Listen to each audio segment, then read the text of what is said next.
Hello বন্ধুরা, তো আজকে আবারও চলে এসেছি একটা নতুন ব্লগ ভিডিও নিয়ে। সকালবেলা এই যে ড্রাই ফ্রুটস খাচ্ছিলাম। আসলে রাতের বেলা ভিজিয়ে রেখেছিলাম আর রাতেই তো ভিজিয়ে রাখতে হয়। কিন্তু আমার একদমই খেতে ইচ্ছে করে না ড্রাই ফ্রুটসগুলো ভিজিয়ে। এমনি যদি শুকনোটা হয় তাহলে খেতে ভালো লাগে। কিন্তু কি করব, ভিজিয়ে খেলেই ভালো, যেহেতু এই বাদামগুলো হচ্ছে একটা গরম জিনিস, ভিজিয়ে রাখলে পরে ভালো হয় আর চোচাটা ছাড়িয়ে খেলে পরে গ্যাসটা কম হয়। আর এমনিও আমার গ্যাসের সমস্যা হয় না, তবুও আমি ভিজিয়েই খাচ্ছি এখন। আর প্রথম 2-3 মাস তো আমি এমনিই খেতাম। তারপরে যে জল খেয়ে নিলাম, কারণ সকালবেলা ঘুম থেকে উঠেই এই বাদাম এগুলো খেয়ে আমি জল খেয়ে নিই। 1 লিটারের মতো জল খেয়ে ফেলি, এখন খেতে খেতে অভ্যেস হয়ে গেছে। তারপরে যে চলে এসেছি চা করতে। আর এদিকে কিন্তু আমি নাইটিটা ছেড়ে তারপর এসেছি, মানে ঘুম থেকে উঠে ঘর গুছিয়েই ওদিকে আমাকে খালি পেটে ওষুধ খেতে হয়, তারপর ড্রাই ফ্রুটস খেতে হয়, তারপর চলে আসি চা করতে। এখন এদিকে আমার চা করাও কমপ্লিট হয়ে গেছে, এদিকে বিস্কিট প্লেটে সাজিয়ে নিচ্ছি। আর ঘরে একটু ঝুড়ি ছিল, তো সেই ঝুড়িটাই প্লেটে বেড়ে নিলাম। আর ভেবেছিলাম মুড়ি দিয়ে ঝুড়ি দিয়ে মেখে খাবো, কিন্তু হচ্ছে মুড়িটা ড্যাম হয়ে গেছে, তাই খালিই খেতে হবে। আর এদিকে হচ্ছে চা বেড়ে নিচ্ছি, আর আজকে দুধ চাই করেছে, আর আমি কিন্তু এখন দুধ চাই খাই, কারণ আমার ডক্টর আমাকে বলেনি যে আমার এটা খাওয়া যাবে না বা সেটা খাওয়া যাবে না। Hello everyone, welcome back to our channel. আশা করছি তোমরা সকলে ভালো আছো, আমিও ভীষণ ভালো আছি। তোমাদের সকলকে সাথে নিয়ে আজকের ব্লগটা আমি স্টার্ট করছি। তো চলো কন্টিনিউ ব্লগটা দেখো। আই হোপ আজকের ব্লগটা তোমাদের ভালো লাগবে। তো একটু আগে চা খাওয়া দাওয়া কমপ্লিট হলো, এখন আমি রান্না করব। আর এখন বেজে গেছে এই 7টা 5 এরকম হবে। তো এখন হচ্ছে আমি রান্না বসাবো। আর মায়ের দিকে কিন্তু আমাকে সবজি কেটে বেছে দিয়ে স্নান করে পুজো দিতে গেছে, কারণ মা হচ্ছে যাবে ডক্টরের এখানে। আসলে মার চোখে ছানি পড়েছিল, 1 বছর হয়েই গেছে অপারেশন করেছে, কিন্তু কি হয়েছে বলো তো, মানে এখনো চোখ দিয়ে নোংরা বের হচ্ছে ইদানিং কিছুদিন ধরে। তো তাই জন্য হচ্ছে আজকে ডক্টর দেখাতে যাবে, ডক্টর ড্রপ ট্রপ দেবে কিছু হয়তো। আর বাবারও চোখ দিয়ে জল পড়ে, তাই জন্য বাবাও চোখটা দেখাতে যাবে।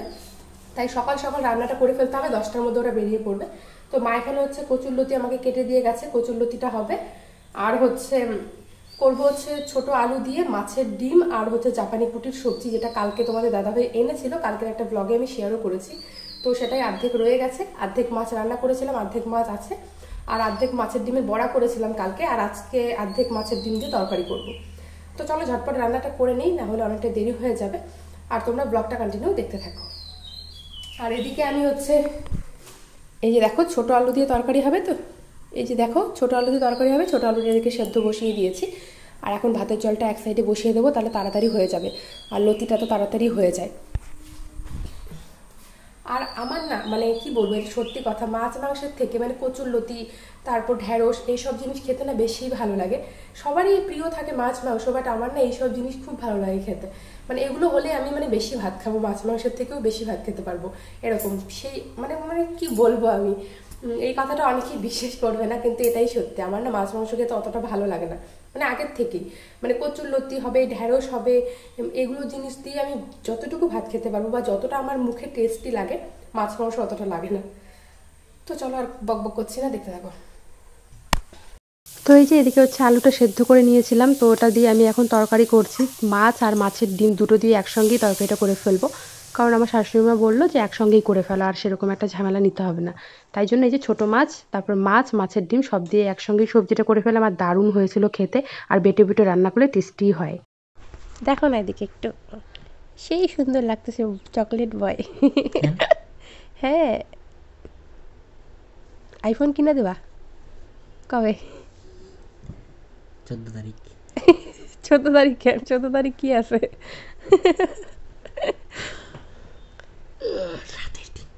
চলো খাবার, চলো চলো, মারা যাবে তো ডাক্তারের এখানে। মারা বাহাদ এটা আমার। তুমি মনে হয় বাসটা দিয়ে আমার মাথায় বাড়ি মারবা। আজকে আমার বর নামবে যুদ্ধযাত্রায় আমের সঙ্গে যুদ্ধ করতে। আমের সঙ্গে সেই সুন্দর আসছে তো তোমাকে দেখতে পারো। তো এই যে দেখো গাছে কত আম হয়েছে, বড় দেখে পারবা, বড় আসবে একদম, বড় দেখে পারবা। বোটা না হলেও চলবে, সুন্দর দেখে পারো। ইস, ভাবলাম বোটা সহ নিব, কিন্তু এখন দেখলাম পড়বেই না।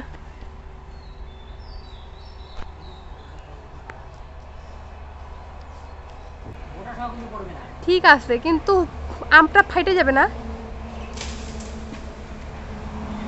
ওয়াও, দারুন দারুন।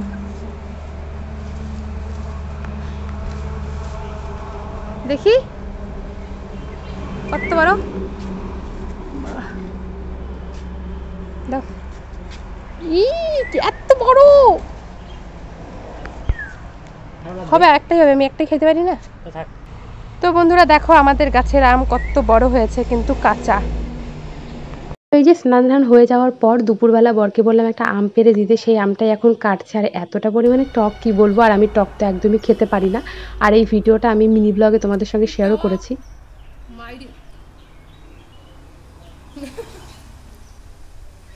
আর পরের দিন সকালবেলা আবার তোমাদের সঙ্গে দেখা হচ্ছে চা করতে করতে। আর আজকে ক্যামেরাটা একটু অন্যভাবে ধরেছি, হাতেই ধরেছি ফোনটা, ভাবলাম একটু অন্যভাবে ভিডিওটা শ্যুট করি। চিনি দিয়েছি এখানে, চা পাতা দিয়ে একটু ওখানে আমি আদা দিয়ে দিয়েছি। আদা দিয়ে দুধ চাটা খেতে বেশ ভালো লাগে। এটা আমি আমার মায়ের কাছ থেকে শিখেছি, মাকে সবসময় দেখি এভাবে চা করতে, তোমরাও ট্রাই করে দেখতে পারো। আর এদিকে বরকে বলেছিলাম 16 আনা চানাচুর আনতে, আর ভিডিও করছিলাম জন্য ভিডিওটা নষ্ট করে দেবে জন্য ঢং মারছিল। আজকে আমার হচ্ছে মুড়ি দিয়ে 16 আনা চানাচুর দিয়ে মেখে চা দিয়ে খেতে ইচ্ছে করছিল, তাই ওকে বাজারে যেতে বলেছিলাম। আর এদিকে আমার বরের হাসিটা দেখো। তারপরে যে মুড়িটাকে মেখে ফেললাম চানাচুর দিয়ে, তারপর চা খাওয়া দাওয়া হয়ে যাওয়ার পর এই যে চায়ের বাসন মাজতে এসেছি।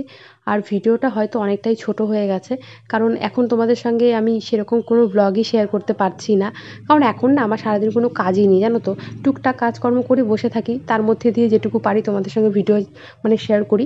আর তোমাদের ভিডিওগুলো কীরকম লাগে কমেন্টে জানিও, যদি তোমাদের ভালো লাগে আমার ভিডিওগুলো, যাই পারি আমি রেগুলার তোমাদের সঙ্গে ব্লগ শেয়ার করার চেষ্টা করবো আর কি। তোমাদের মধ্যে অনেকেই এরকম আছো যারা আমার ব্লগগুলো দেখতে ভীষণ ভালোবাসো, তো তোমাদের কথা ভেবেই আমি এখন রেগুলার ভিডিও দেওয়ার চেষ্টা করছি, তাও মাঝে মাঝে গ্যাপ দিয়ে দিচ্ছি আর কি। আর আগে তো আমি কন্টিনিউ তোমাদের সঙ্গে ব্লগ শেয়ার করতাম, এখন না হয়ে উঠছে না, আর কি করবো বলো। তারপর চা খাওয়া দাওয়ার পর এই যে চলে এসেছি রান্না করতে। আজকে হচ্ছে এঁচোড়ের সবজি হবে, আর এঁচোড় খেতে আমার দারুণ লাগে। তোমাদের কার কার ভালো লাগে কমেন্টে জানিও। তো আজকে এঁচোড় রান্না করছিলাম, আর ওই সময় একটা পুচকি, আমাদের পাশের বাড়ির একটা পুচকি এসেছে আমার কাছে শাড়ি পরতে। তো আমি যেহেতু রান্না করছিলাম, ওকে তো শাড়ি পরিয়ে দিতে পারছিলাম না, তাই আমার শাশুড়ি মা বললো যে আমি পরিয়ে দিই আয়। তো আমার শাশুড়ি মা ওকে শাড়ি পরিয়ে দিচ্ছিল, আর ও হচ্ছে দেখো লজ্জা পাচ্ছিল, যেহেতু আমি ক্যামেরাটা অন করেছি তাই। আর আজকে সেরকম কিছু রান্না হবে না, আজকে হচ্ছে এঁচোড়ের সবজি করছিলাম, আর হচ্ছে পটল ভাজা করব, আর ডাল করেছি, মানে মসুর ডাল সেদ্ধ করেছি। তো এগুলোই আজকে হচ্ছে খাওয়া দাওয়া হবে। কারণ দেখবে কাঁঠালের সবজি হলে আর কিছু লাগে না, আমার তো মনে হয় কিছু লাগে না, জানি না কার কি মনে হয়। তো আমার কাঁঠালের সবজিটা হলেই খাওয়া হয়ে যাবে। তবু এক সবজি দিয়ে নাকি খেতে হয় না, তাই আর কি পটল ভাজা করেছে, আর এখানে ডাল ছিল মসুর ডাল। তো এদিকে হচ্ছে আমি সবজিতে জল দিয়ে দিয়েছি, আর ভাতটাও হয়ে গেছে, তো ভাতের মাত্রা এখন সেঁকে নেবো। আর আজকের ভিডিওটা এখানে এন্ড করছি, কিরকম লাগলো কমেন্ট সেকশনে জানিও।